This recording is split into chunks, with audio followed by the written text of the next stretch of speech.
I've been to Bendix Woods Park recently, but I haven't been in this space. And if you haven't been over to the Nature Center, well, we have the reasons that you want to do it, especially checking out the Discovery Center. I have Hannah with me. Thank you so much for joining me. And this space has really made a transition. Yes. It's taken 5 years, really, since October of 2020 to sort of get the ball rolling on these renovations. It sort of sat as it was for 30 years, and we thought it was time for new updates, and it looks fabulous. And it's so well done. It's very bright. It's very colorful. Talk to us about the process of making the transition.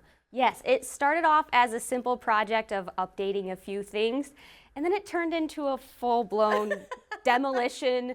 New flooring, respackling walls. I feel like that happens anytime you do a renovation. You pull up like the first layer of carpet, then you're like, oh, there's 3 layers of linoleum that we have to work through, yes, right? Especially. And so it really started off as a small project, and then we saw how much we could do in this room, the space that we could really transform, and it's turned into every inch of this room being updated. I love it. Now, what age range is this space geared towards? Everybody. So mostly kids, but the adults can have fun in here as well. The fun's not just for the kids. Yes. So the first thing you'll notice when you walk in the room is just the carpeting. Yeah, it's so beautiful. It's individual tiles, but we installed it to look like you're walking on a trail through a forest. So we have the brown tiles sort of leading you to our forest in the back. So from the start, it's interactive already, which is what I really Very well thought out. I know you guys put a lot of energy into this too. Yes, it was a whole staff effort on this one, and volunteers as well, and our construction crew at the park did a lot of work in here as well. So it was a whole effort. I love that. And let's talk briefly about, what was the space before and why you wanted to expand that. Yes, so the space before, it was about 30 years old, and it was well loved, but it was showing that age. So if we sort of look along this wall where the green carpet was, that was a block of wall right there. Yeah. There were tanks in the wall. We had our night world, which was a fabulous place, a dark room that the people could go inside of, and it was sort of constellations and everything sort of to do with nature at night. But it blocked off almost a third of this room, so it became really tight and narrow when a lot of people were in here. So our first point of business really was knocking down that wall. Clear it out. To make this space more just flows better. Flows better, It does. It is very open. It's very welcoming. It's very bright. Again, I love the colors. Let's talk about some of the exhibits that we have in here, because I know you have some of the traditional ones. They stayed, right? The bees, they were here before. The bees were here before. Okay, can we talk about the bees? Yes. Okay. The bees was one of the first things that we did. We have an active beehive in here. We call it our education hive.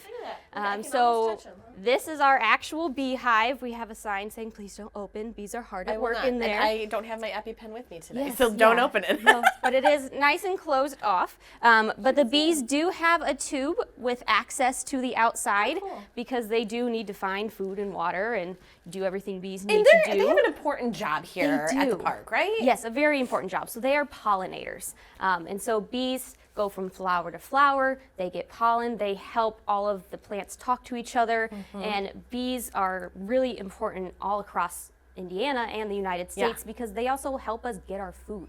Like our honey. With our honey, yes.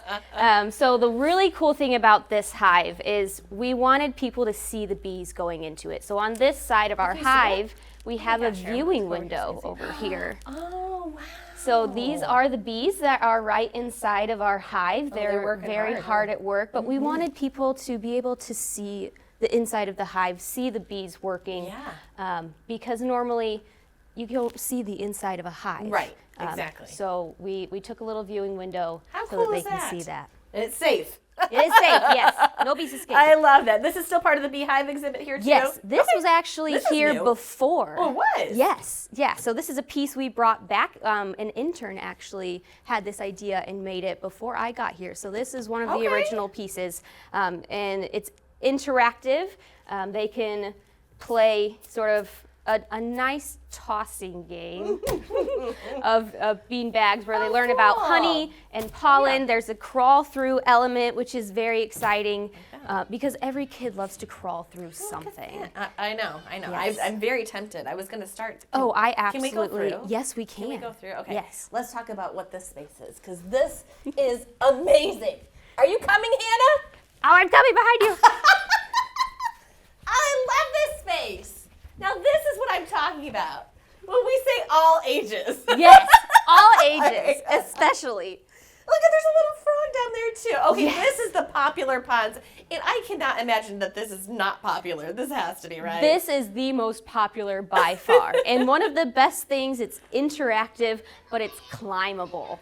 And one of the biggest points of feedback were from our old Night World exhibit. There was a tunnel that the kids could crawl through to get out of the Night World. Okay. And that was our most important feedback from the public, is we want to crawl through something. And so now we have a crawl through log.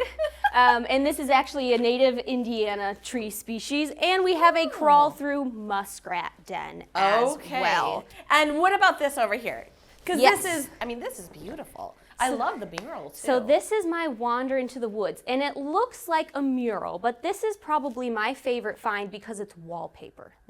So it's a realistic wallpaper that we were able to purchase, and so we plastered it up on the wall. And really cool. Walking through our path leading us to our forest, I wanted people to feel like they are standing in a forest. Yes. So wandering into the woods, they're immersing themselves chipmunks. in nature, but they're still inside a building.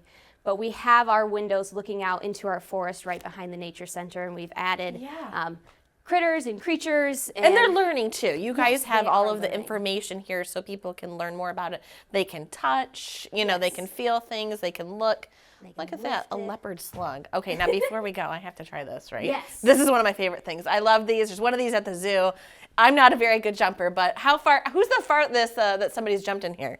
At least maybe like 5 or 6 Do I have to run or feet. stop? So most people just sort of plant their feet, swing, and go for it. Oh, like 4.5. Pretty It's good. Yeah. Pretty good. Pretty good. Farther You than a saw that. grasshopper.